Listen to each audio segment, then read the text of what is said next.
আপনারা জানেন যে বর্তমান পৃথিবীর সবচেয়ে মাজলুম জনপদের নাম হলো ফিলিস্তিন।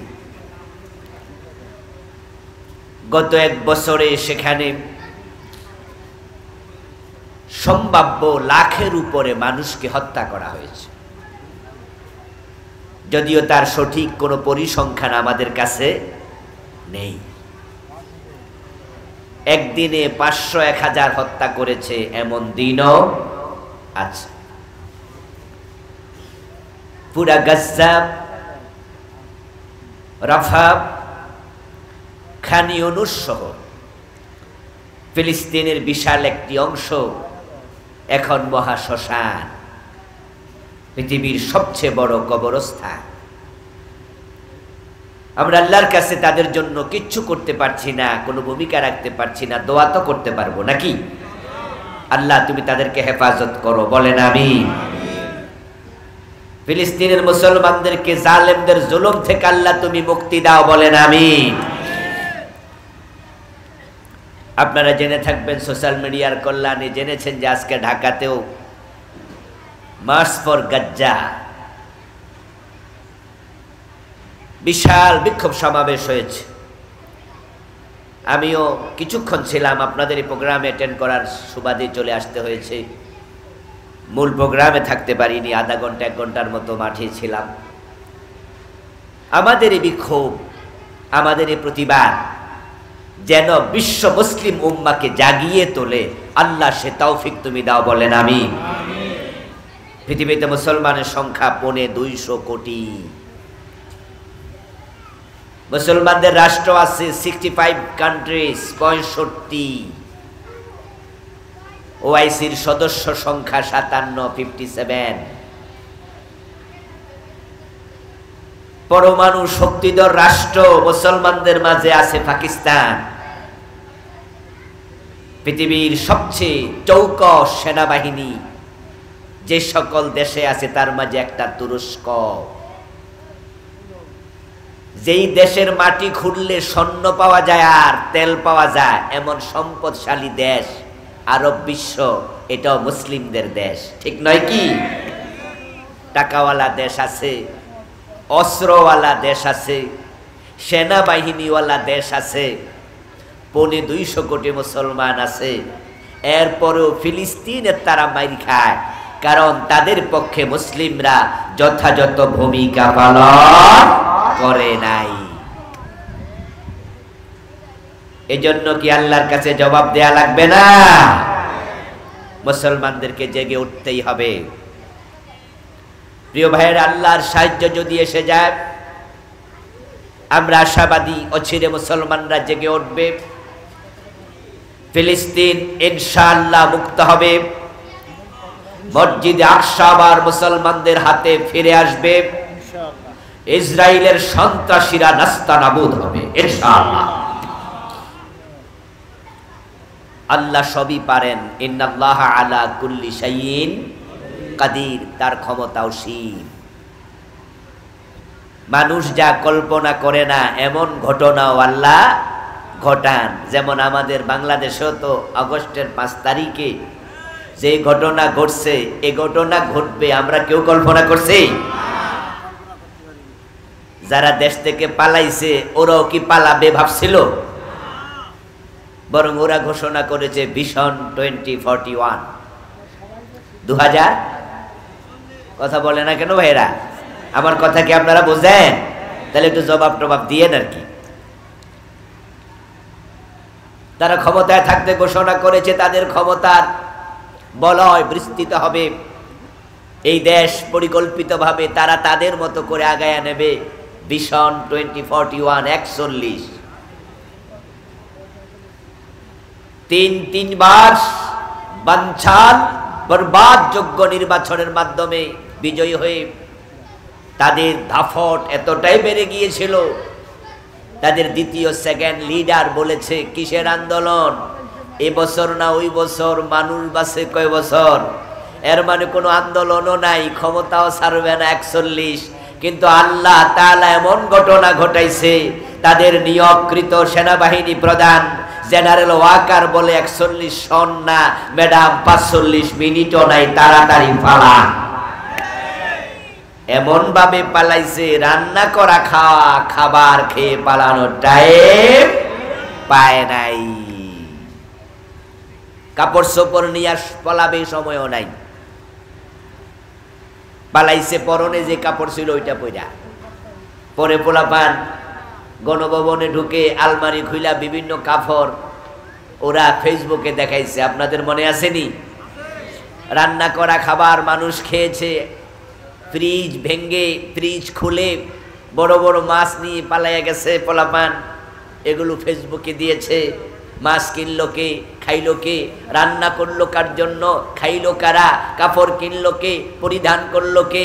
আসলে আল্লাহ এমন ক্ষমতাওয়ালা, তিনি চাইলে 1 সেকেন্ডে সব লন্ডভন্ড করে দিতে পারেন। আমরা বিশ্বাস করি আল্লাহর কুদরত আসলে ইসরাইল নাস্তানাবুদ হবে, লন্ডভন্ড হবে ইনশাআল্লাহ। আল্লাহ তুমি তাই করো, সবাই বলেন আমিন। প্রিয় দিনী ভাইরা, আল্লাহর অশেষ শুকরিয়া যিনি আমাদেরকে আজকের এই চমৎকার মাহফিলে সমবেত হওয়ার তৌফিক দিলেন, আমাদেরকে সুস্থ রাখলেন, পবিত্র কোরআনের কথা বলার মতো শোনার মতো কোরআনমুখী হৃদয় দিলেন। এই সব নেয়ামতের মালিক কে? আল্লাহ। এজন্য আমরা শুরুতে তাকে কৃতজ্ঞতা জানাই, শুকরিয়া জানাই। সবাই মিলে একবার জোরে জোরে কালিমাতুশ শুকর পড়ি, আলহামদুলিল্লাহ। আমার দিনী ভাইরা, আমি আপনাদের সম্মুখে পবিত্র কোরআন মাজিদ থেকে সূরাতুন নিসায়ের 137 নম্বর আয়াতে কারিমা তেলাওয়াত করেছি। নবীজি সাল্লাল্লাহু আলাইহি ওয়াসাল্লামের পবিত্র মুখ অনুসৃত একখানা ছোট্ট হাদিসে নববী পাঠ করেছি। আল্লাহ তাআলা তৌফিক দান করলে এখান থেকে কিছু কথা বলবো ইনশাআল্লাহ।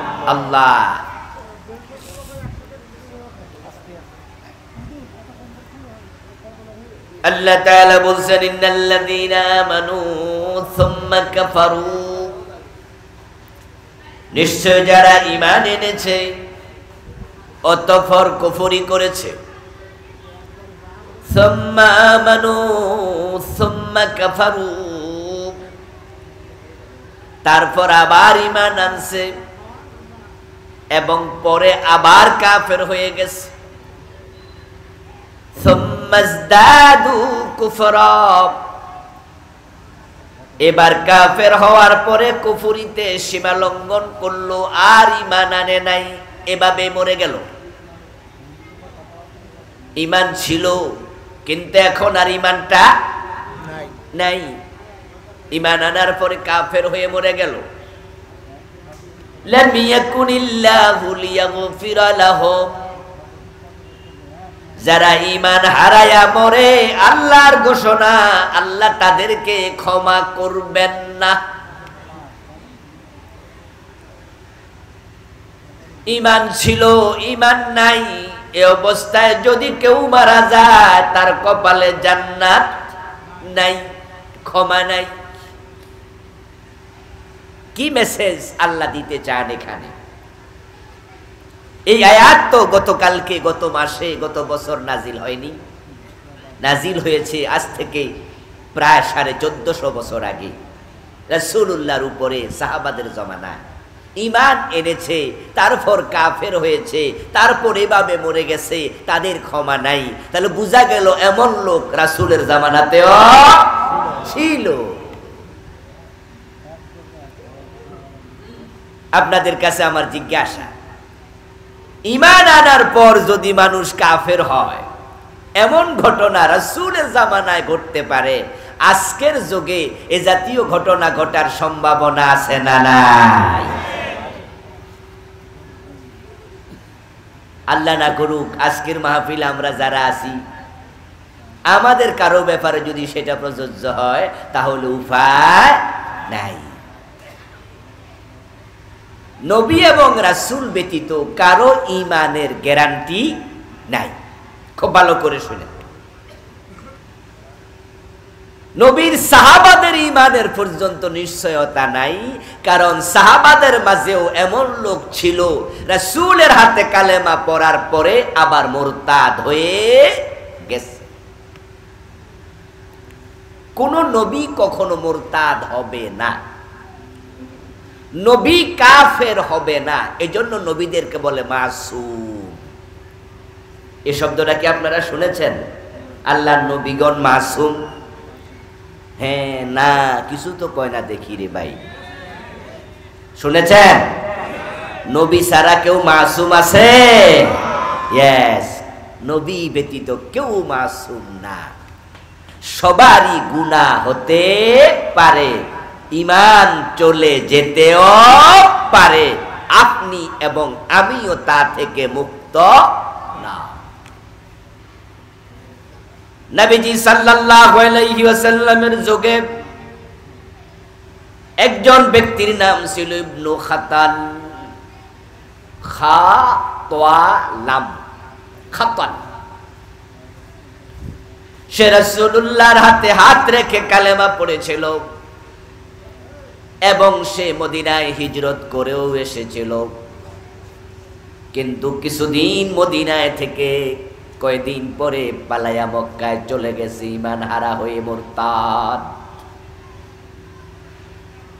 ওই ইবনু খাতাল মক্কার বাজারে বাজারে রাসূলুল্লাহ সাল্লাল্লাহু আলাইহি ওয়াসাল্লামের নামে উচ্চারণা করে, কবিতা লিখে লিখে আবৃত্তি করে বেড়াতো। সে রাসূলের বদনাম করে বেড়াতো, অথচ কিছুদিন আগে সে কি ছিল? কথা বলেন না কেন? কিছুদিন আগে কি ছিল? আর এখন সে রাসূলের বদনাম করে, কবিতা লিখে রাসূলের বিরুদ্ধে। এই অবস্থা মক্কা বিজয় হয়ে গেল। রাসূলুল্লাহ সাল্লাল্লাহু আলাইহি ওয়াসাল্লাম মক্কা বিজয়ের দিন তিনি ঘোষণা করলেন, লা তাসরিবা আলাইকুমুল ইয়াউম ওয়া আনতুমুত তুলাকাব। ও মক্কার কাফেরেরা, তোমাদের কোনো প্রতিশোধ আমি নেব না, সবাইকে ক্ষমা করে দিলাম, তবে ইল্লা ফুলানান ওয়া ফুলানান ওয়া ফুলানা, কয়েকটা নাম উচ্চারণ করে রাসূল বলেন, অমুক অমুক অমুকের ক্ষমা নাই। হাইসু ওয়াজাদতুমুহুম ফাকতুলুহুম, তাদেরকে তোমরা যেখানে পাও সেখানেই হত্যা করো। কয়েকজনকে রাসূল ক্ষমা করেন নাই, তাদের মাঝে ইবনু খাতালও ছিল, কারণ সে কুফরিতে সীমা লঙ্ঘন করেছে।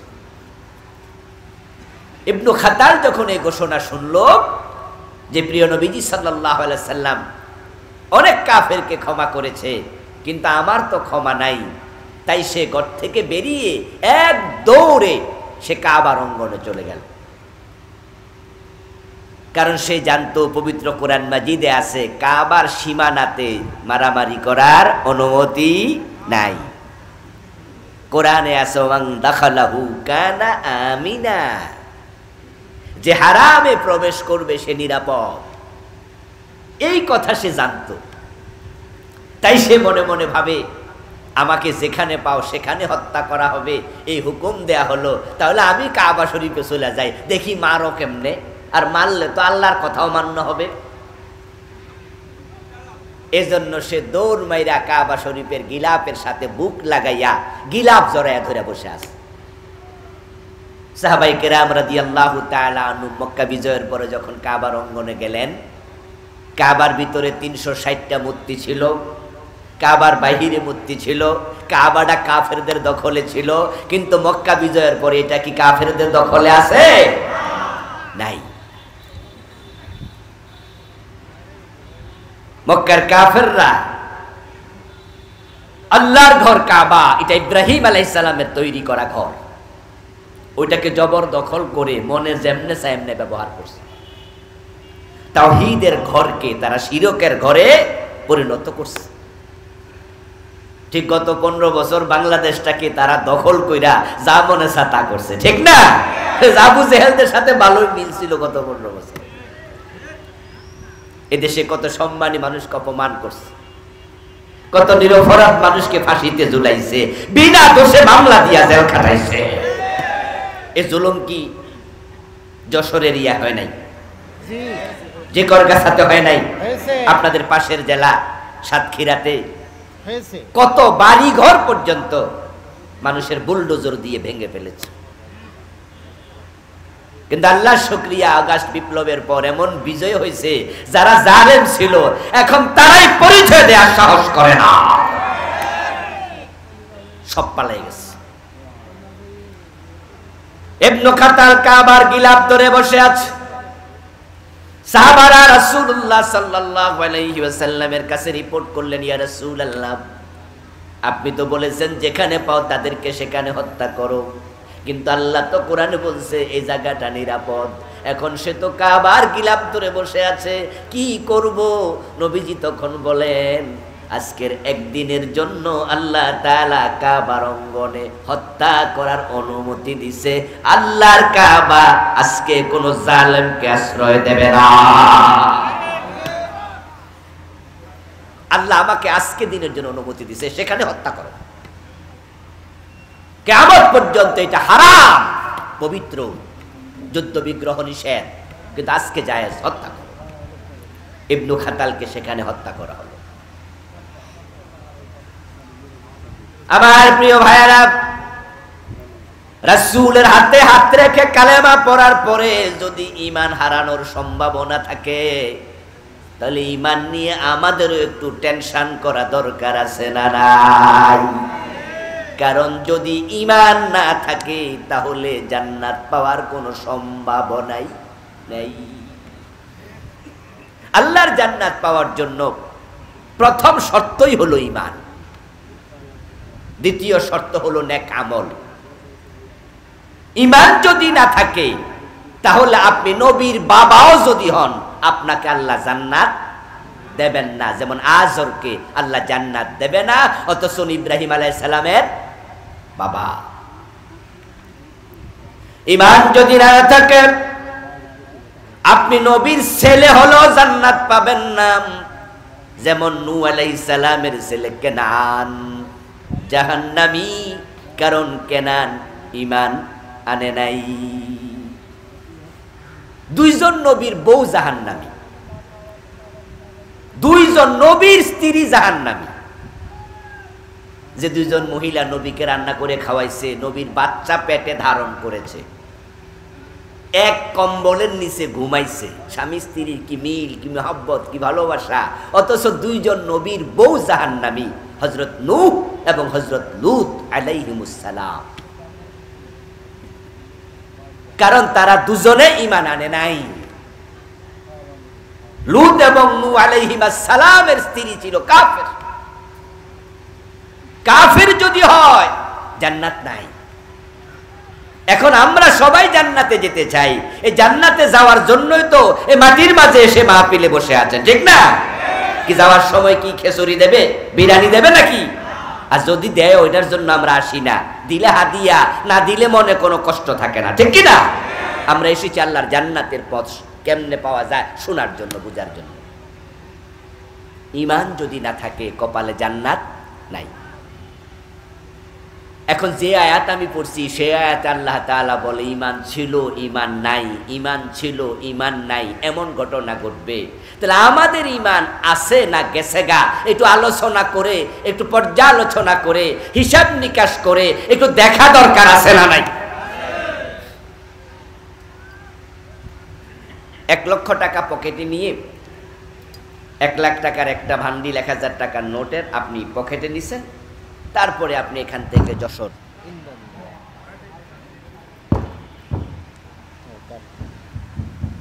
আপনি এই জিকরগাছা থেকে যশোর রওনা দিছেন, যেই কোনো একটা জরুরি কাজে 1 লাখ টাকা নিয়ে রওনা দিছেন। আপনি লোকাল বাসে উঠছেন, ওঠার পরে আপনি যশোর যাচ্ছেন, আপনার পকেটে 1 লাখ টাকা আছে, তাই আপনি অন্য দিনের মতো আজকে কিন্তু লোকাল বাসে উঠেই চোখ বন্ধ কইরা ঘুম দেবেন না। আজকে আপনি সজাগ থাকবেন এবং যেই পকেটে টাকাটা রাখছেন ওই পকেটের উপরে হাতটা দিয়া রাখবেন, মাঝে মাঝে চাপ দিয়াও দেখবেন যে কোনো পকেট মার নিল কিনা। যেদিন আপনার পকেটে কোনো টাকা পয়সা নাই, আছে 20, 30, 50 টাকা, ওদিন আপনি ঘুমাবেন নাক ডেকে, অসুবিধা নাই। সেদিন পুরা গাড়িতে পকেট মার 20 জন থাকলে আপনার টেনশন নাই। কিন্তু পকেটে যখন টাকা আছে আপনার সজাগ থাকা উচিত, না হয় কিন্তু টাকা হারিয়ে যাবে। যাদের ঈমান নাই তাদের টেনশন নাই, আমরা যারা ঈমানদার শয়তান ঈমান চুরি করার সম্ভাবনা আছে না?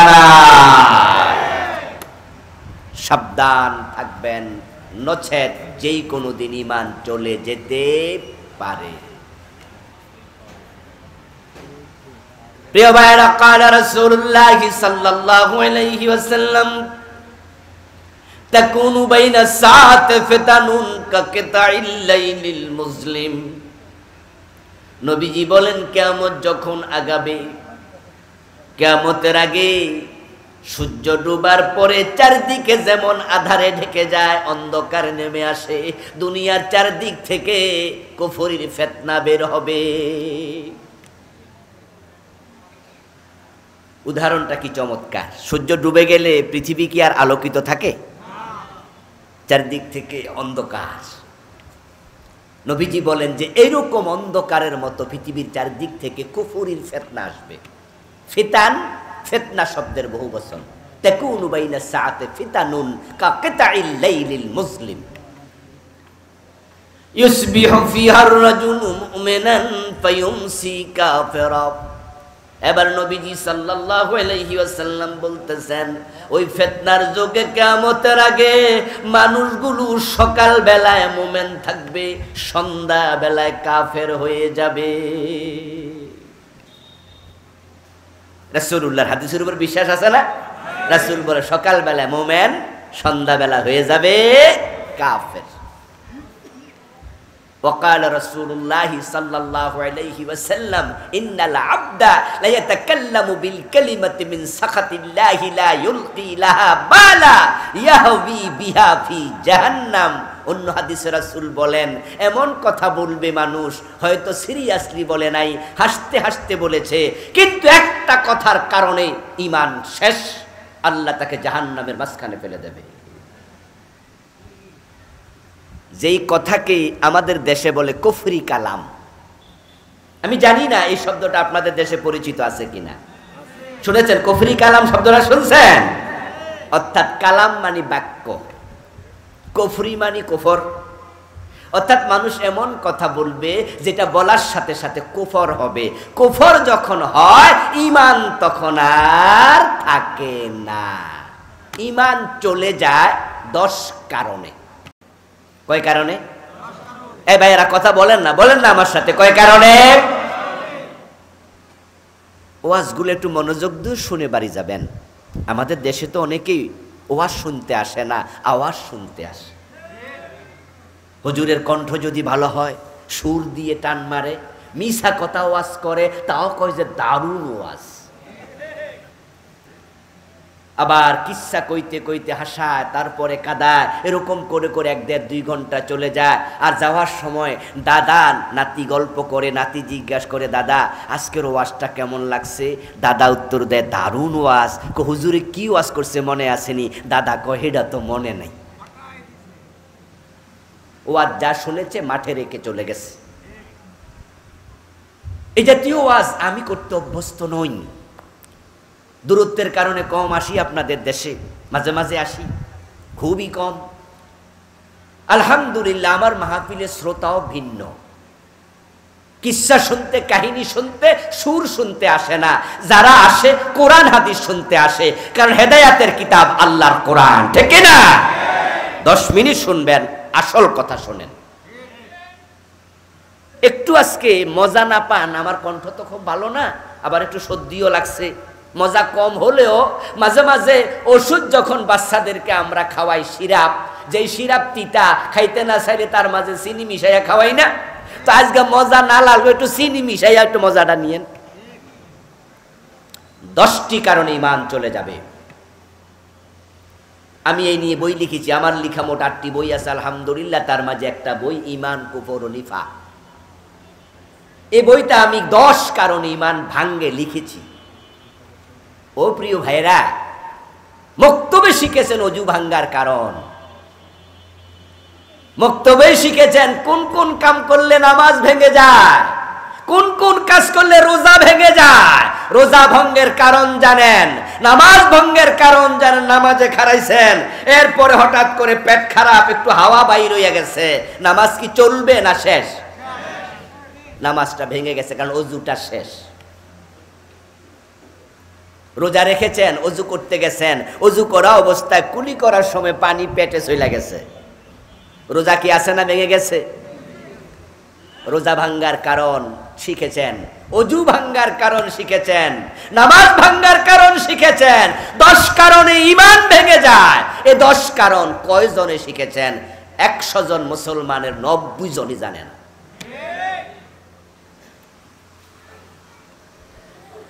ও দোস্ত, আপনি যদি ঈমান ভাঙ্গা অবস্থায় মরে যান আর আল্লাহর সামনে যাইয়া দেখেন আপনার ঈমান নাই, কপালে জান্নাত নাই, অথচ আপনি নামাজি, আপনি রোজাওয়ালা, আপনি কিন্তু নামাজ ছাড়েন নাই, আপনি বেঈমান, অথচ নামাজ পড়েন। قال رسول الله صلى الله عليه وسلم يأتي على الناس زمان يجتمعون في المساجد ليس فيهم مؤمنون। আমার রাসূল ভবিষ্যৎবাণী করেছেন এমন এক জামানা আসবে যেই জামানার মানুষগুলো মসজিদে জামাতের সাথে নামাজ পড়বে, একটারও ঈমান থাকবে না। নাউজুবিল্লাহ পড়েন, নাউজুবিল্লাহ পড়েন। ইমাম, মুয়াজ্জিন, মুসল্লি সব বেঈমান। এমন একটা জামানা আসবে যেই জামানায় মসজিদে নামাজই থাকবে, ইমানদার থাকবে না, সব কাফের। কাফেররা নামাজ পড়বে। রাসূলুল্লাহর এই হাদিস, এমন একটা জামানা আসবে। আপনাদেরকে জিজ্ঞাসা করি, একটু বলেন তো ওই জামানা আসবে না এসে গেছে? ইয়েস, এসে গেছে। কারণ বাংলাদেশে আমি এমন মসজিদ চিনি যে মসজিদের ইমাম কাফের, মুয়াজ্জিন কাফের, মুসল্লি সবগুলা কাফের। এই মসজিদ আপনারাও চিনবেন। যদি ঢাকায় যান তাহলে বকশীবাজার একটা জায়গা আছে, মাদ্রাসা আলিয়ার পাশে, মাদ্রাসা বোর্ডের পাশে। ওই বকশীবাজারে মাদ্রাসা আলিয়ার কাশগড়ি হলের সামনেই একটু দূরে একটা মসজিদ আছে কাদিয়ানীদের, আহমদিয়া মুসলিম জামাত কাদিয়ানীদের মসজিদ। ইমামও কাদিয়ানী, মুয়াজ্জিনও কাদিয়ানী, মুসল্লিও কাদিয়ানী, নামাজ পড়ে 5 ওয়াক্ত। আওয়াজ করে বলুন তো, কাদিয়ানী মুমিন না কাফের? তাহলে কাদিয়ানী ইমাম 5 ওয়াক্ত নামাজি, কিন্তু ঈমান নাই, ইমাম সাহেব কাফের। এখন প্রশ্ন হতে পারে, কাদিয়ানী কেন কাফের, ঈমান কেন নাই? একটু পরে আমরা বলবো। ও দোস্ত, আপনারা বলুন তো, মসজিদে আল্লাহরে সেজদা করে আবার মাজারে যাইয়া পীরের পায়ে সেজদা দেয় এমন নামাজি 2-4 জন আছে না নাই? যশোর এলাকায় আছে নি বন্ডপীর? আছে। সরাসরি পীর সাহেব সেজদা নেয়, মুরিদ সেজদায় পড়ে থাকে এমন জালেম আছে না নাই? আচ্ছা, যে মাজারে সেজদা দিল লোকটা মোমেন না মুশরিক? ঈমান আছে না গেছে? ঈমান তো শেষ। 10টা কারণ আছে এমন, আমি বলবো 1, 2, 3, 4 করে 10, আর আপনি শুনবেন। শোনার পরে যদি আপনি মনে করেন যে সারছে কাম, এই কাম তো আমিও করছি, তাহলে তাওবা করে নতুন করে ঈমান আনার সুযোগ আছে না নাই? কিন্তু যদি আপনি না বুঝা মইরা যান, আল্লাহর সামনে গিয়া টের পান যে আপনার ঈমানই নাই, তখন তাওবা করে ঈমান আনার সুযোগ আর আছে? সব শেষ। আমার প্রিয় ভাইরা, মানুষ সকালবেলা মুমিন থাকবে, সন্ধ্যা বেলায় কাফের হয়ে যাবে। কিয়ামতের আগে এত ফিতনা আসবে। এই ফিতনা বাংলাদেশে চরম আকার ধারণ করেছে। আমার দোস্ত, আপনাদের এলাকায় যে পুকুর আছে, নদী আছে, বিশাল বড় পুকুর, পানিগুলাও সুন্দর সাদা, কিন্তু পুকুরের পানি আমরা না ফুটাইয়া পান করি না। কারণ 1 গ্লাস পানি যদি পুকুর থেকে নেন তাহলে দেখতে মনে হবে কোনো ময়লা নাই, অথচ এর মাঝে জীবাণু আছে না নাই? খালি চোখে ধরা পড়লো না। ওটা যদি আপনি মাইক্রোস্কোপ দিয়ে টেস্ট করেন তাহলে অনুবীক্ষণ যন্ত্র দিয়ে তাকাইলে দেখবেন ওই গ্লাসের পানির মাঝে জীবাণু কিলবিল করে হাঁটতেছে। এই পানিটা পান করলে ডায়রিয়া হওয়ার সম্ভাবনা। ও দোস্ত, খালি চোখে তাকাইলে মনে হয় পানিটা পরিষ্কার, কিন্তু মাইক্রোস্কোপ দিয়ে তাকাইলে বোঝা যায় জীবাণু আছে। আমরা সমাজে যখন খালি চোখে তাকাই, এই যে মাহফিলের দিকে তাকাই আছি, খালি চোখে তাকাইলে মনে হয় সব ইমানদার মুসলমান, কিন্তু কোরআন এবং হাদিসের মাইক্রোস্কোপ দিয়া যখন তাকাই তখন দেখি মসজিদ ও মুসলমানের বড় অভাব, বড় অভাব। আমাদের দেশে অধিকাংশ মানুষই বেঈমান। এমনি কয় আর কি 92% মুসলমান, এটা হলো ভোটার লিস্টে। এই তালিকার মাঝে তাসলিমা নাসরিনের নামও আছে।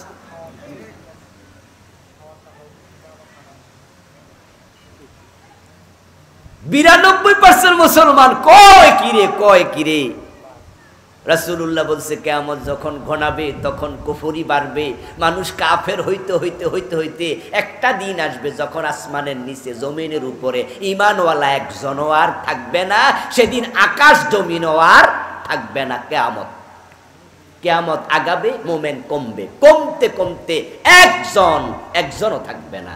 আর আমি কি দেখি, আমি দেখি 71-এ যখন দেশ স্বাধীন হলো তখন এই দেশে মুসলমান ছিল 7 কোটি, আর এখন 2025 মুসলমান হয়ে গেছে 18 কোটি। তো মুসলমান কি কমছে না বাড়ছে? আগে আসিল বাংলাদেশে 90% মুসলমান, এখন নাকি 92% মুসলমান বাড়তেছে। আচ্ছা, আগামী 10 বছর পরে মানুষ কি 18 কোটি থাকবে না আরো বাড়বে? তাহলে যেমনে মুসলমান বাড়তেছে কিয়ামত হইব কেমনে? একজন থাকলেও তো কিয়ামত হইব না। তাহলে কিয়ামত নিয়ে আপাতত টেনশন না করলেও, আসলে বন্ধু তা নয়। আমাদের দেশের মুসলমানগুলো ভোটার লিস্টিতেই আছে, ওই যে কাজীর গরুর মতো কেতাবে আছে, গোয়ালে নাই। কিতাবে আছে, লেখায় আছে 50টা গরু, কিন্তু গোয়ালে যায়া ঘরে যায়া দেখে 10টা, বাকি 40টা কই কই নাই। তো বইতে আছে কই লিখছি। ঠিক আমাদের দেশও 92% মুসলমান ভোটার লিস্টে আছে। বাস্তব মুসলমান যদি 51% থাকতো, কত আগেই দেশে কোরআনের আইন চালু হয়ে যেত, কত আগে কোরআনের আইন চালু হয়ে যেত। 54টা বছর বাংলাদেশ চলছে কোরআনের আইনে না ব্রিটিশ আইনে? যারা জানেন তারা জবাব দেন।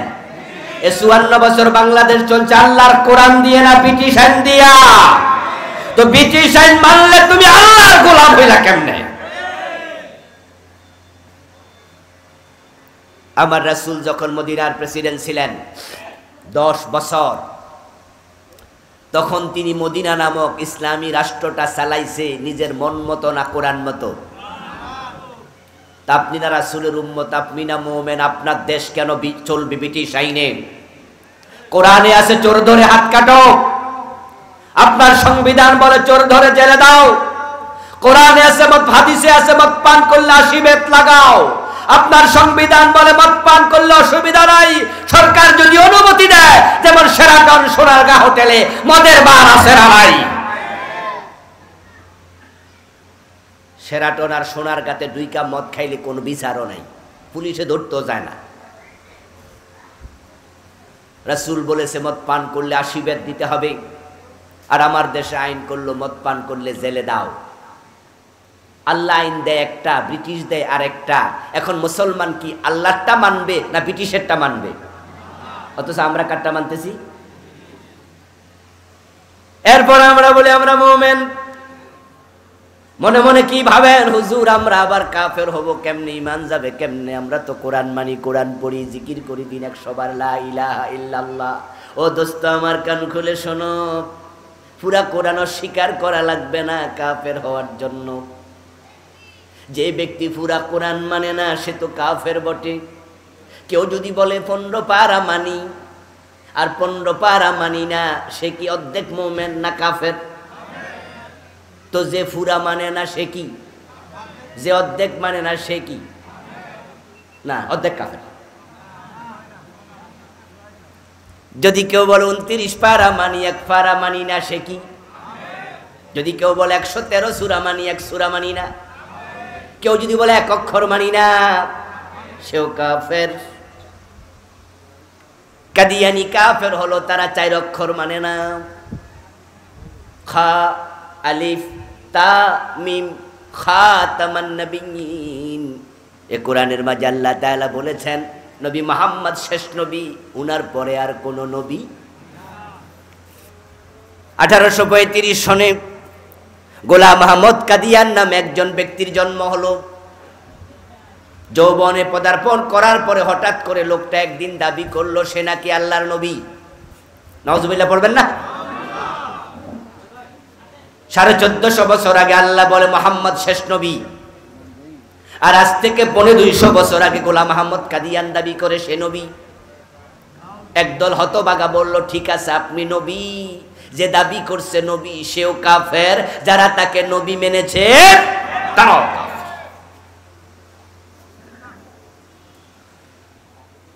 কাদিয়ানীরা কাফের হলো কোরআনের একটা মেসেজ রাসূল শেষ নবী অস্বীকার করলো তাই। আর বাকি ইসলাম পুরাটা কাদিয়ানীদের মাঝে আপনি পাবেন। তারাও 5 ওয়াক্ত নামাজ পড়ে আমাদের মতোই, তারাও রোজা রাখে, তারাও হজ করে, তারাও যাকাত দেয়, তাদেরও টুপি দাড়ি পাজামা পাঞ্জাবি পাগড়ি মেসওয়াক সব আছে, ঠিক আপনার যেমন আমার যেমন তাদেরও তেমন। কিন্তু তারা এক জায়গায় পেছ লাগাইছে, ঈমান শেষ। অঙ্কের মতো অঙ্ক, ঈমান হলো অঙ্কের মতো 10 লাইন লম্বা অঙ্ক। কোন ছাত্র 9 লাইন ঠিক লিখছে, 1 লাইন ভুল করছে, 10-এ কত পাবে? ভাইরা ভাইরা কথা বলে না, ভাইরা বলেন কত পাবে? আরেক ছাত্র 10 লাইনে 10 ভুল করছে, সে কত? আরেকজন লেখে নাই। দেখেন, না লিখলো 0, ভুল 1টা করলো 0, 10টা করলো 0, 5টা করলো 0। অঙ্কে কোনো ভুল গ্রহণযোগ্য না। বিসমিল্লাহর বা থেকে মিনাল জিন্নাতি ওয়ান নাসের সিন পর্যন্ত এই কোরআনে যা আছে সব মানা লাগবে, একটা স্বীকার করলে ঈমান থাকবে না, কুফর হয়ে যাবে। কাদিয়ানী তারা কাফের, একটা বিধান মানলো না। আপনাদের কাছে আমি প্রশ্ন করতে চাই, জবাব দিয়েন যারা জানেন। ইবলিস শয়তান সে মুমিন না কাফের? ইয়েস। আবা ওয়াস্তাকবারা ওয়া কানা মিনাল কাফিরিন, সেও কাফের। এবার বলুন তো ইবলিস আল্লাহর কয়টা আইন মানে নাই? মাশাআল্লাহ, জোরে বলেন না কয়টা? আচ্ছা আমরা মানি না কয়টা? হিসাব মিলাইয়েন কিন্তু। قال رسول الله صلى الله عليه وسلم الكيس من دان نفسه وعمل لما بعد الموت। নবীজি সাল্লাল্লাহু আলাইহি সাল্লাম বলেন দুনিয়ার সবচেয়ে সচেতন চালাক ওই আল্লাহর বান্দা যে আত্মসমালোচনা করে, নিজেকে কন্ট্রোলে রাখে, নিজের দোষ নিজে খুঁজে বেড়ায়, তারপরে তাওবা করে, সে হলো চালাক। আমরা কি নিজের দোষ খুঁজি না মানুষের দোষ খুঁজি? এটা হলো ব্যাককলের লক্ষণ। আর যে নিজের দোষ খোঁজে এটা হলো চালাক লোকের লক্ষণ। প্রিয় ভাই আমার, কওমি আলিয়া মাযহাবি লা মাযহাবি কে আমি লা কে আমি, ৮৮ দেওয়ানবাগ সরসিনা সরমনাই, পীরের মুরিদ গাইরে মুরিদ, আমরা যত আলেম ওলামা আছি সবাই মিলে কাদিয়ানীরে কাফের ফতুয়া দিলাম, কারণ তারা আল্লাহর একটা বিধান মানে না। শয়তান রে কাফের বলে দিলাম, কারণ শয়তান আল্লাহর একটা আইন মানে নাই। আল্লাহ বলেছিলেন আদম রে সিজদা করো, শয়তান কয় করমু না, ঈমান শেষ। এবার আল্লাহ কয় সরু ধরে হাত কাটো, ৫৪ বছরে কাটলেন না। আল্লাহ বলে জেনা করলে ১০০ বেত লাগাও, বিবাহিত হলে পাথর মারো, রাসূল শিখাইছেন, মানলেন না। ডাকাতি করলে শুলে চড়াও, এই আইনও মানলেন না। মদ পান করলে ৮০ বেত লাগাও, রাসূলুল্লাহর এই আইন মানলেন না। আল্লাহ কোরআনে বলে আলা লাহুল খালকু ওয়াল আমরু, সাবধান সৃষ্টি যার, আইন চলবে শুধু তার। ৫৪ বছর আল্লাহর আইন দিয়া বাংলাদেশ একদিনও চালাইলেন না। শয়তান একটা মানে না, সে কাফের। আর নিজেরা ডজন ডজন বাদ দিলেন, ঈমান আদৌ আছে নাকি?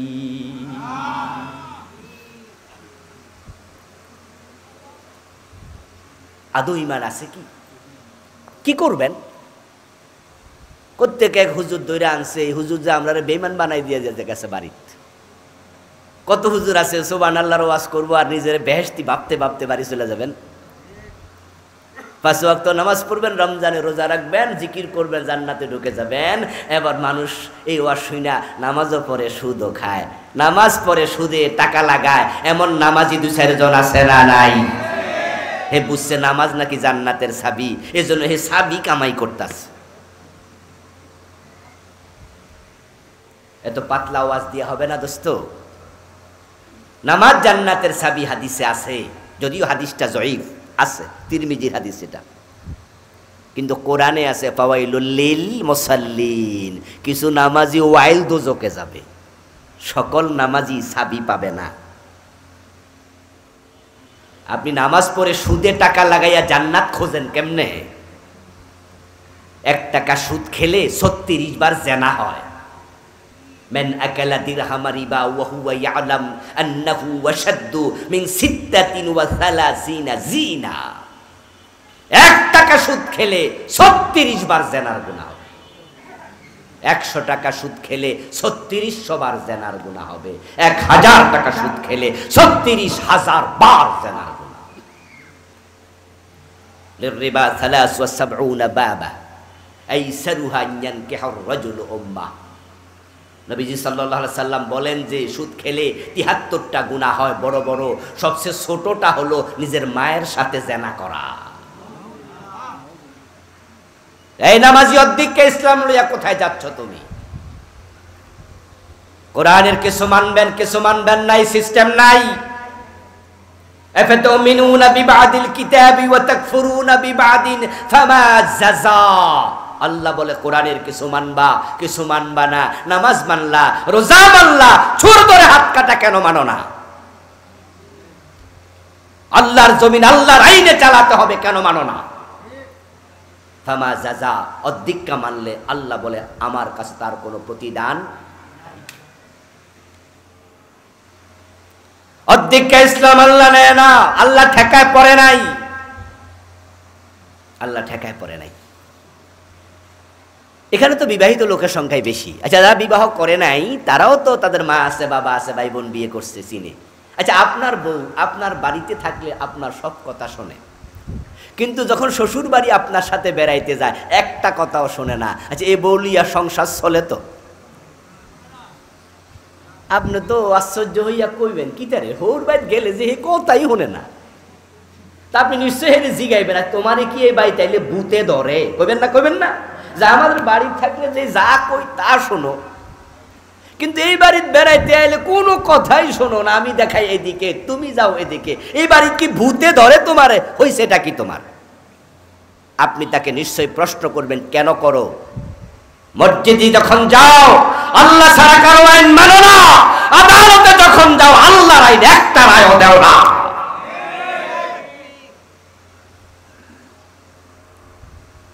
মসজিদে ঢোকেন কোন পা দিয়ে? ভাইয়েরা কথা বলেন, কোন পা? বের হন কোন পা? আমার রাসূল ডান পা দিয়ে ঢুকেছে, এটা সুন্নাত। বের হন বাম পা দিয়ে, আমার রাসূল বাম পা দিয়ে বের হয়েছে, এটা সুন্নাহ। সবাই মিলে সুন্নাহ মানেন। নবী যখন 10 বছর মদিনা চালাইছে তখন কোরআন দিয়ে চালাইছে, তো এমপি হইলে ভুলে যাও কেন? তখন আবার ব্রিটিশ আইন মজা লাগে কেন? আমার প্রিয় ভাইয়েরা, কুফরি মানে হলো এই কোরআনে যা আছে তার সাথে এক জায়গায় দ্বিমত করা কুফর। পুরাটা করলে তো কুফর বটেই। এটা বড় বেলুনের মতো।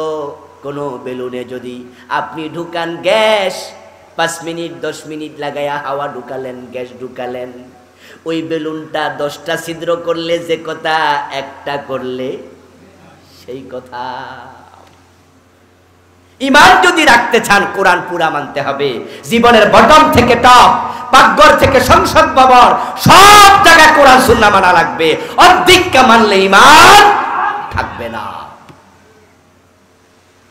বাংলাদেশে চলমান 56টা কুফর লিখেছি আমি এই বইতে, 56টা কুফর। তার মাঝে একটা জঘন্য কুফর সমাজে এখন ক্যান্সারের জীবাণুর মতো ঢুকেছে। এটার নাম হচ্ছে সেকুলারিজম, ধর্মনিরপেক্ষতা। এই শব্দ শুনছেন নি? শুনছেন। বাংলাদেশে ইসলামী দলগুলা ছাড়া যত দল আছে সবগুলো সেকুলারিস্ট, সব মানুষগুলো ওই দলের সেকুলারিস্ট, সবগুলো ধর্মনিরপেক্ষ। ইসলামী দলের বাহিরে যত দল আছে সবাই ধর্মনিরপেক্ষ। আমি দায়িত্ব নিয়ে সিরিয়াসলি বলছি, ইসলামী দলের বাহিরে যারাই আছো তোমরা সবাই কুফরি করছো।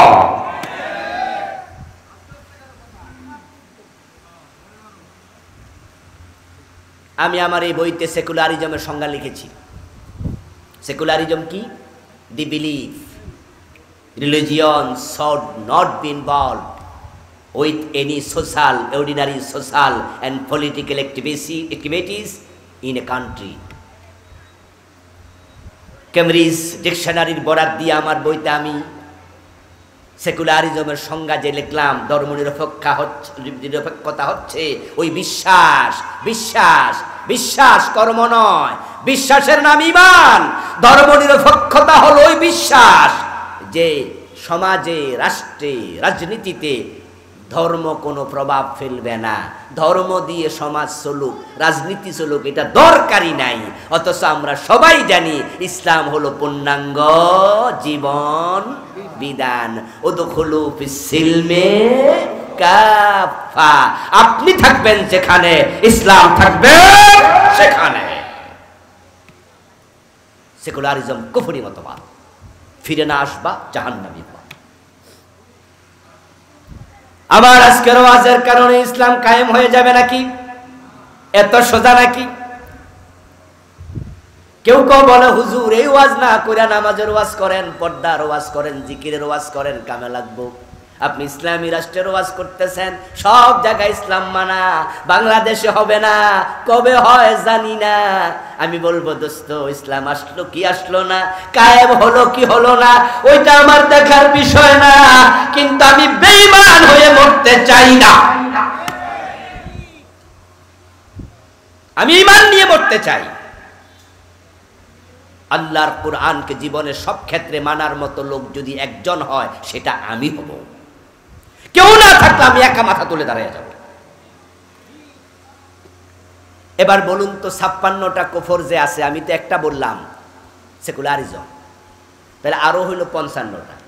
জানা দরকার নাই তো? না জানলে বাঁচবেন কেমনে?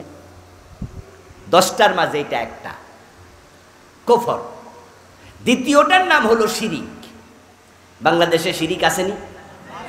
ওরে বাবা, যে এলাকায় মাজার আছে, ভণ্ড পীরের মাজার, ওই এলাকার শিরিকের বাজার মিলে যায়। আমাদের নেতারা নির্বাচন আসলে মুশরিক হয় নতুন করে কিছু। যখনই মাইকটা হাতে পায় তখনই মানুষকে পাম দেয়, তেল দেয়, ভোটের জন্য বলে আপনারাই তো সব, জনগণ সকল ক্ষমতার উৎস। সাথে সাথে ঈমান। এই কথাটা আমাদের সংবিধানের অংশ। ডক্টর কামাল যখন সংবিধান লেখে তখন সে ল অফ সভরেন্টি, সার্বভৌমত্বের আইন লিখতে গিয়া তখন লিখেছে তারা মিলে এই দেশের ক্ষমতা জনগণের হাতে, জনগণ সার্বভৌমত্বের মালিক। অথচ আল্লাহর কোরআনে বলেছে সার্বভৌমত্বের মালিক হলেন আল্লাহ, সকল ক্ষমতার মালিক আল্লাহ। আন্নাল কুওয়াতা লিল্লাহি জামিআ। কুলিল্লাহুম্মা মালিকাল মুলক তুতিল মুলকা মান তাশাউ ওয়া তানজিউল মুলকা মিম্মান তাশাউ। ও নবীজি, আপনি বলুন, ও রাজাদিরাজ আল্লাহ, ক্ষমতার মালিক তুমি, যাকে মনে চায় তুমি ক্ষমতা দাও, আবার যার উপর রেগে যাও ক্ষমতা থেকে টেনে নামাইয়া দাদার বাড়ি, মামুর বাড়ি, দিল্লি পাঠায়া দাও। ক্ষমতার মালিক তুমি, চাইলে রাখো, চাইলে ফালাইয়া দাও। কাঙ্গালরে ক্ষমতা দাও, রাজারে জেলখানার কয়েদি বানাইয়া দাও। ক্ষমতার মালিক আল্লাহ, জনগণ নয়।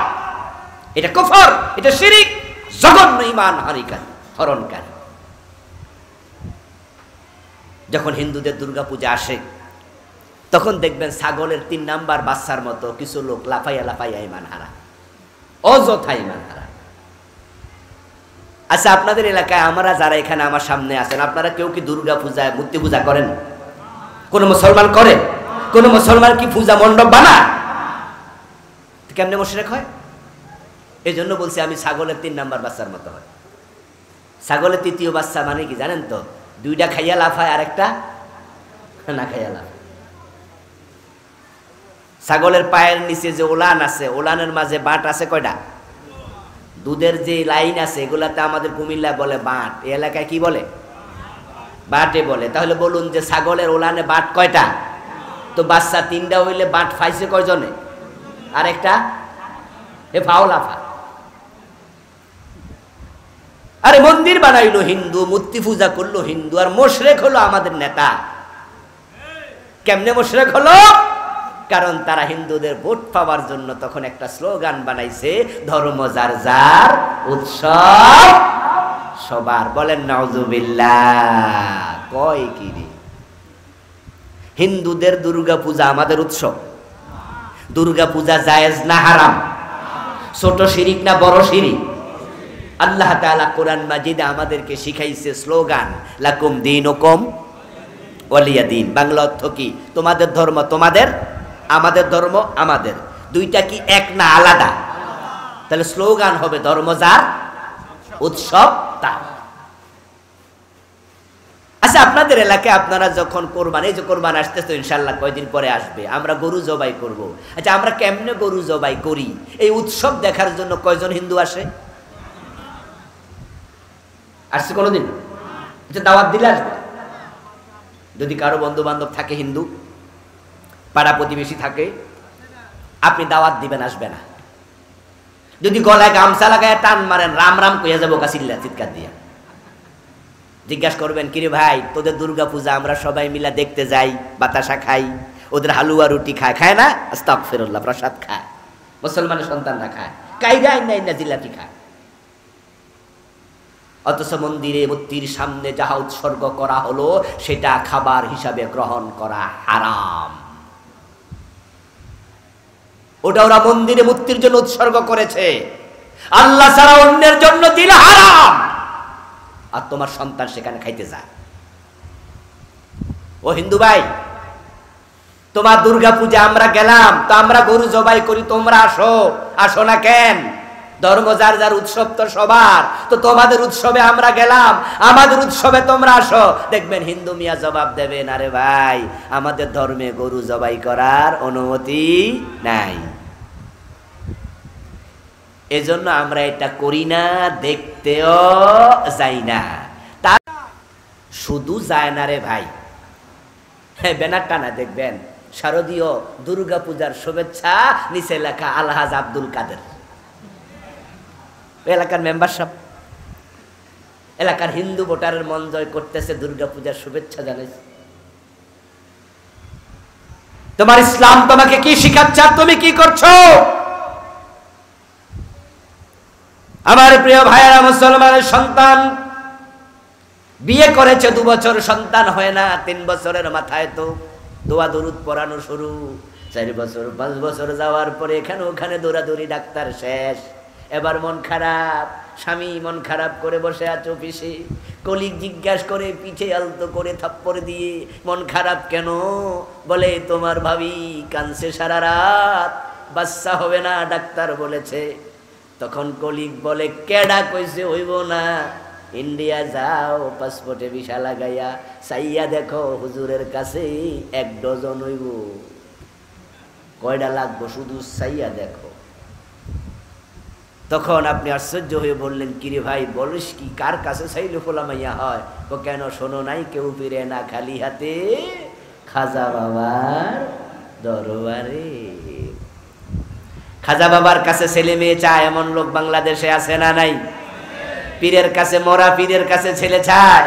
সন্তানের জন্য চট্টগ্রামে বাইজিদ বোস্তামির মাজারে যায়া গাছের মাঝে কাইতন সুতা বাঁধে, কচ্ছপরে খাবার দেয়, বাবা আমার ছেলে দাও, মেয়ে দাও, ঈমান তোমার শেষ, কারণ এটা শিরিক। সন্তান দেয়ার মালিক শুধু কে? আল্লাহ। ইজা সালতা ফাসআলিল্লাহ, চাইলে আল্লাহর কাছে চাও। চাইলে আল্লাহর কাছে যাও। মুসলমান ঈমান হারায়ও না। আমি শিরিক নিয়ে একটি আলাদা বই লিখেছি, ওই বইতে 29টা শিরিক লিখেছি, এই বইয়ের মাঝেও সেগুলো সংক্ষেপে এনেছি। শিরিকগুলো চিনবেন, আমার বইয়ের নাম প্রচলিত শিরিক। এক দুজন ভাই পড়েছে জানে, বিভিন্ন রাইটাররা লিখেছে, পড়বেন, কারণ শিরিক যদি ঢুকে যায় ঈমান থাকে না। Very sensitive. ক্যান্সারের জীবাণু দেহে ঢুকলে যেমন বিপদ, শিরিক ঢুকলে আরো বেশি বিপদ। ঈমান চলে যাবে। তৃতীয় কারণ নেফাক। প্রথমটা ছিল কুফর, দ্বিতীয়টা শিরিক, তৃতীয় কারণ নেফাক ইতিকাদি। যদি অন্তরে মুনাফিকি ঢোকে ঈমান থাকবে না। 4 নাম্বার, এখন মুনাফিকি কি বলার সময় নাই, 12টা বেজে গেছে, কয়টা বলবো, আরো তো 7টা রয়ে গেছে সামনে, ব্যাখ্যা করা যাবে না। প্রিয় ভাইরা, নিফাক গুলো চিনবেন। কোরআনে আল্লাহ তাআলা বলেছে এগুলো। কিছু মানুষ আছে যারা জেহাদের কথা শুনলে জঙ্গিবাদের গন্ধ পায়, জেহাদ কথা শুনলে চেহারা কালো হয়ে যায়, এই সবগুলো মুনাফিক। ইযা উনজিলাত সূরাতুম মুহকামা ওয়া যুকিরা ফীহাল কিতাল রাআইতাল লাযীনা ফী কুলুবিহিম মারাদুন ইয়ানজুরুনা ইলাইকা নাজারাল মাগশিয়্যি আলাইহি মিনাল মাউত। আল্লাহ কোরআন মাজিদে বলেন, ও নবী, আপনি দেখবেন আপনার সামনে যারা বসে আছে তাদের মাঝে এমন কিছু মানুষ আছে, যখন আমি আল্লাহ জিহাদের আয়াত নাজিল করি, ওই আয়াত আপনি তেলাওয়াত করে শোনান, জিহাদের কথা শুনলে দেখবেন তাদের চেহারা কালো হয়ে গেছে, তারা ভয়ে জড়সড় হয়ে যায়, মনে হয় যেন মৃত্যু দেখতেছে, আজরাইল নিয়ে আবার চলে আসছে। জিহাদের কথা শুনলে ভালো লাগে না, এটা মুনাফিকের লক্ষণ। আরে গত 15টা বছর জিহাদের ওয়াজ করার কোনো পরিবেশ ছিল না, জিহাদের ওয়াজ করলে জঙ্গির মামলা দিয়েছে। এই জালেমগুলো সব মুনাফিক। জিহাদের কথা বলার সুযোগ আমরা পাইনি, অথচ জঙ্গিবাদের সাথে জিহাদের কোনো সম্পর্ক নাই। জঙ্গিবাদ হারাম, জিহাদ করা ফরজ। আমার রাসূলকে জিহাদ করেন নাই? 27টি যুদ্ধ উনি নিজে কি ছিলেন? সেনাপতি। 27 যুদ্ধে প্রতিটা সাহাবী ছিল মুজাহিদ। আরে আজকে ভাইয়েরা, জিহাদ আমরা ভুলে গেছি, তাই ফিলিস্তিনে মাইর খাচ্ছে। যদি আমরা জিহাদ জানতাম, একসময় মুসলমানের এক হাতে ছিল তলোয়ার আর এক হাতে ছিল কোরআন। তারা কোরআনের বাহিরে চলে নাই, চলতে কারোরা দেয় নাই। অন্যায় দেখেছে যেখানে, তলোয়ার দিয়ে প্রতিরোধ করেছে সেখানে। যদি আমরা অন্যায়ের বিরুদ্ধে দাঁড়াতে জানতাম, ফিলিস্তিনে বোমা বিস্ফোরণের সাহস ইসরায়েল দেখাতো না।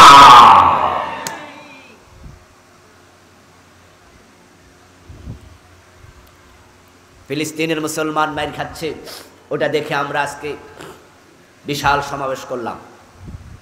ভালো করতে হবে, কিন্তু বাংলাদেশে তো আরেক ফিলিস্তিন আছে।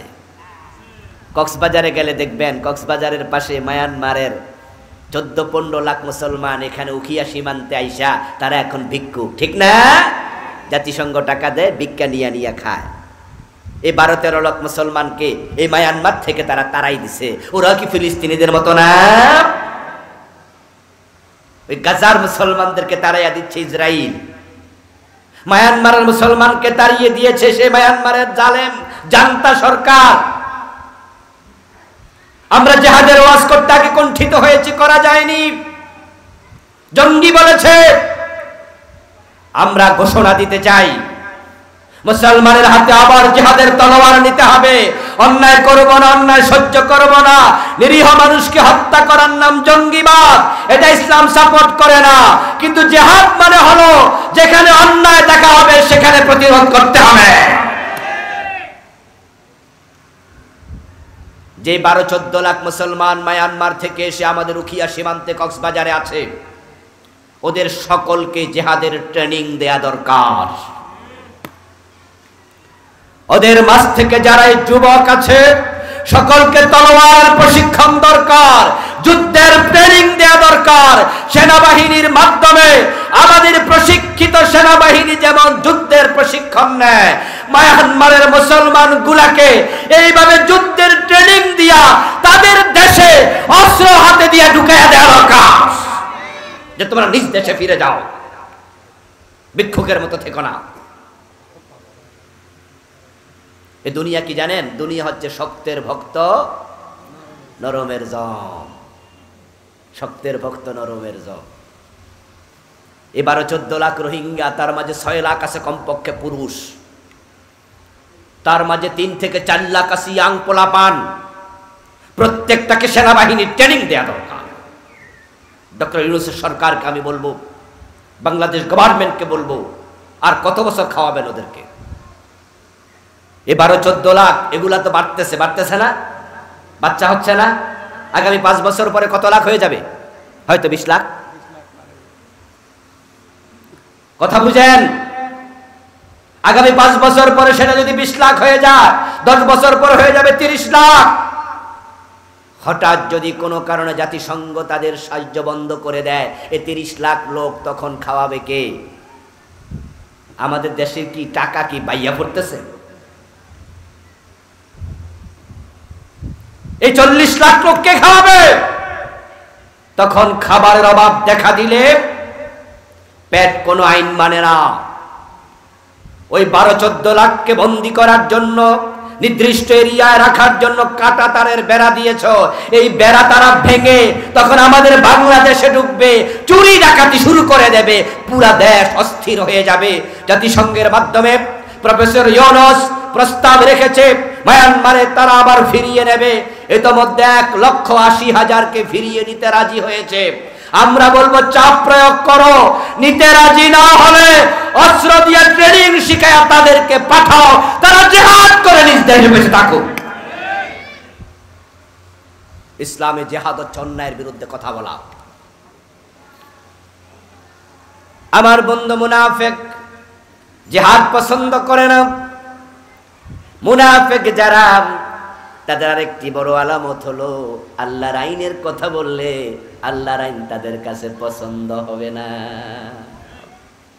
ইযা কিলা লাহুম তাআলাউ ইলা মা আনজালাল্লাহ ওয়া ইলার রাসূল রাআইতাল মুনাফিকিনা ইয়াসুদ্দুনা আনকা সুদুদা। আমার ভাইয়েরা, মুনাফিকের আলামত কি? কেমনে বুঝবেন কে মুনাফিক? আপনি মুনাফিক কিনা নিজেরে নিজে কেমনে বুঝবেন? শুনেছেন তো 3টা।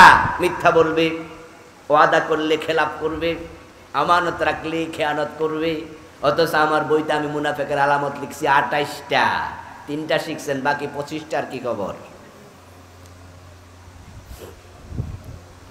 আল্লাহর সামনে যাওয়ার পরে, ধরা খাওয়ার পরে আল্লাহরে বলে দেবেন যে আল্লাহ আমি তো জানি না।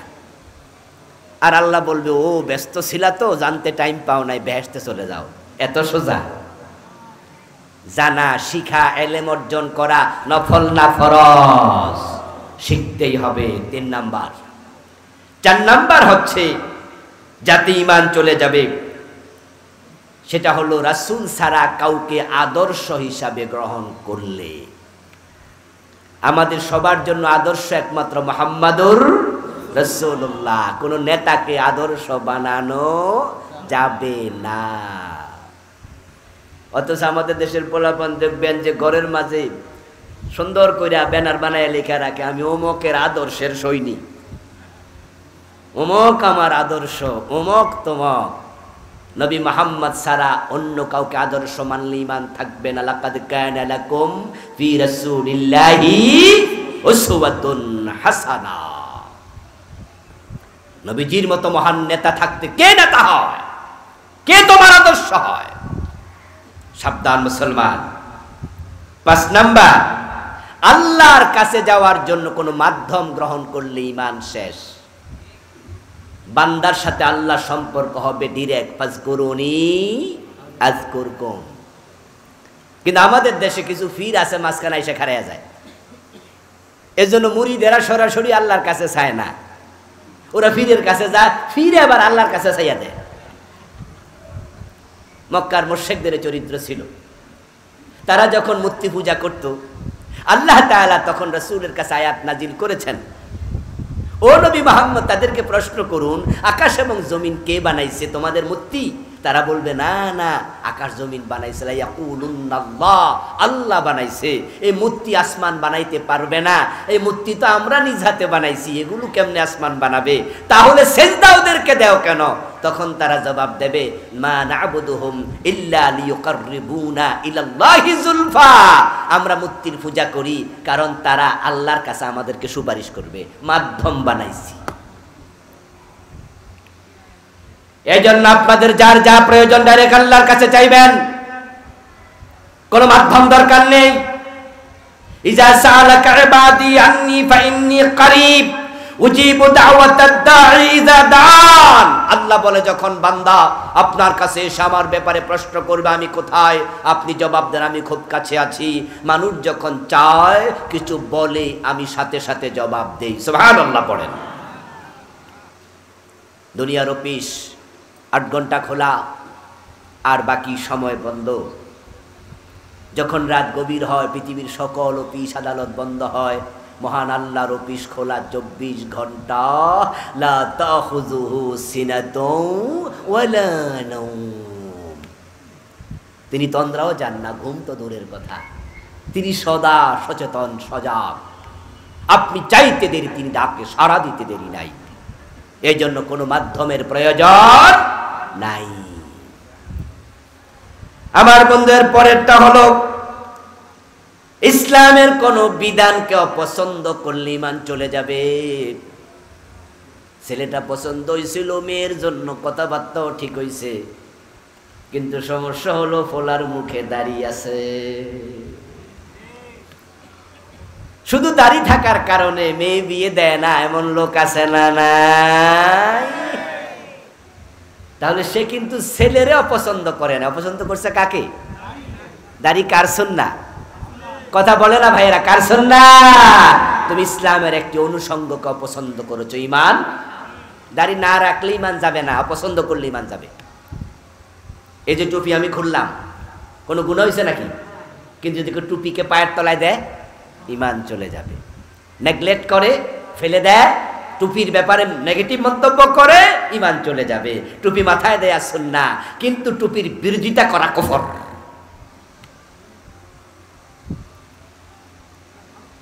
কুফরি চিনতে হবে ভাই, না চিনলে চলবে না।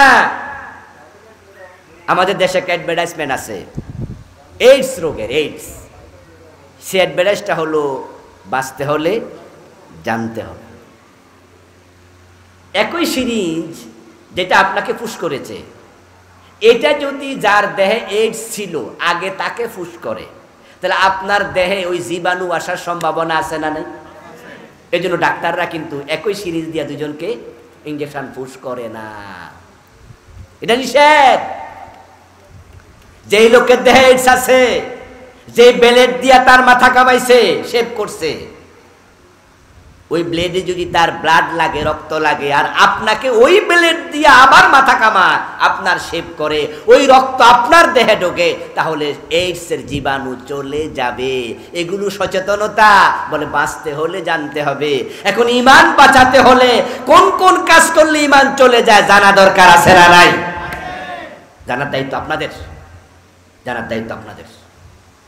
ডাক্তার শুধু বলে দেয় আপনার ডায়াবেটিক আছে, সুগার লেভেল আপনার এত, পরবর্তীতে সকালবেলা হাঁটাহাঁটি করা ডাক্তারের দায়িত্ব নাকি? এখন থেকে আর চিনি খাওয়া যাবে না, এটা কি ডাক্তার মেনটেন করবে?